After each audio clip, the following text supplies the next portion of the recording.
দীর্ঘ ৩ মাস পরে পাটায় বেটে ভর্তা খাচ্ছিলাম।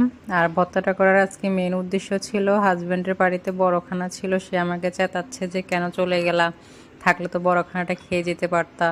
তো আসলে ওরও মনে ছিল না, আর আমাদেরও এত ছিল না, মনে ছিল না। থাকলে অবশ্যই আমি বড়খানাটা খেয়ে আসতাম। তো যাই হোক, তো এই জন্য আমি ভর্তাটা করে ফেললাম, যাতে বড়খানার একটা ফিল নিতে পারি। কারণ ভর্তা তো বড়খানার চেয়ে কোনো অংশে কম না।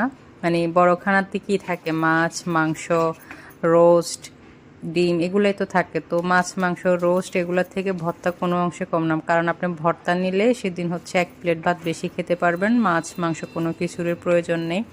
তো আজকে কচি বরবটি ছিল বাসায়, ব্রাহ্মণবাড়ি থেকে আসতে নিয়ে আসছিলাম। তো ওটা দিয়ে দেশি ধনেপাতা দিয়ে ভর্তা করলাম, একটু বেশি পরিমাণ রসুন দিয়ে।